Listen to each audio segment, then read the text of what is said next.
SSKM এ ভর্তি কোন প্রভাবশালী, কেন ভর্তি জানতে চাইলো হাইকোর্ট। নমস্কার, আপনারা দেখছেন দ্য লোকাল জার্নালিস্ট। আমি বিরাজ চক্রবর্তী আপনাদের সাথে। হাইকোর্টের প্রধান বিচারপতি ডিভিশন বেঞ্চ এসএসকেএম কেও নির্দেশ দিয়েছে ওই অভিযুক্তদের স্বাস্থ্য নিয়ে রিপোর্ট দেওয়ার জন্য। দুর্নীতিতে অভিযুক্ত এবং ভর্তি রয়েছেন এসএসকেএম এ এমন তালিকায় কে কে আছেন, এই উত্তরই এবার রাজ্যের কাছে জানতে চাইল হাইকোর্ট। হাইকোর্টের প্রধান বিচারপতি ডিভিশন বেঞ্চ এসএসকেএম কেও নির্দেশ দিয়েছেন ওই অভিযুক্তদের স্বাস্থ্য নিয়ে রিপোর্ট দেওয়ার জন্য। কি নির্দেশ দিয়েছেন হাইকোর্ট জানিয়ে দেবো আপনাদের। হাইকোর্ট নির্দেশ দিয়েছেন এসএসকেএম কে হালফানামায় জানাতে হবে যে ওই হাই প্রোফাইল অভিযুক্তদের হাসপাতালে কতদিন থাকতে হবে, তাদের কি ধরনের চিকিৎসা চলছে। সুজয় কৃষ্ণ ভদ্রকেও এসএসকেএম এ শিশু বিভাগের শয্যায় রাখা হয়েছিল। শিশুদের জন্য বরাদ্দ বেডে কেন সুজয় কৃষ্ণকে রাখা হয়েছিল সেটাও হাসপাতাল কর্তৃপক্ষকে জানতে চাওয়া হয়েছে। বিচারপতি অমৃতা সিনহার নির্দেশে সুজয় কৃষ্ণ ভদ্রের কণ্ঠস্বরের নমুনা সংগ্রহ করা হয়েছে। বিচারপতি জানতে চান নিয়ম অনুযায়ী অভিযুক্তরা সুস্থ হয়ে গেলে হাসপাতাল থেকে অভিযুক্তদের জেলে ফেরত পাঠানো হয়।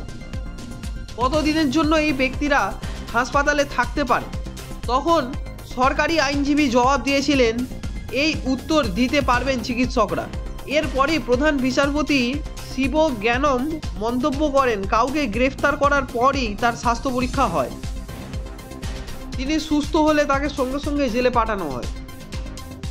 শরীর খারাপ হলে জেলের হাসপাতালে পাঠানো হয়, আর শরীর খারাপ হলে বড় হাসপাতালেও পাঠানো হয়। 3-4 দিন পরই জেল কর্তৃপক্ষ চিকিৎসকদের কাছ থেকে রিপোর্ট চেয়ে পাঠায়, সুস্থ হলে আবার জেলে ফেরত পাঠানো হয়। অভিযোগ যে এক্ষেত্রে এসব হচ্ছে না, কিন্তু পরিস্থিতি পর্যালোচনায় প্রয়োজন। এরা কেউ লাইফ সাপোর্ট সিস্টেমে নেই, ঘুরে বেড়াচ্ছেন, প্রায় স্বাভাবিক জীবনযাপনই করছেন। সত্যি হলে এটা মারাত্মক অভিযোগ। বিষয়টি নিয়ে তৃণমূলের রাজ্য সাধারণ সম্পাদক কুণাল ঘোষ বলেন, আদালতের একটা প্রসেস, সুতরাং কে কি ভর্তি আছেন, কি চিকিৎসা চলছে সেটা নিয়ম মতো এসএসকেএম জানিয়ে দেবে। এসএসকেএম এই মুহূর্তে তৃণমূল কংগ্রেসের দুর্নীতিগ্রস্ত নেতাদের অভয়ানের পরিণতি হয়েছে।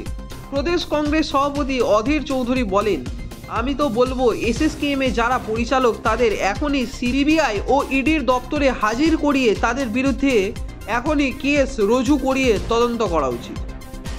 এই বিষয়ে আরও আপডেটসের জন্য অবশ্যই দেখতে থাকুন দ্য লোকাল জার্নালিস্ট চ্যানেলকে। ধন্যবাদ।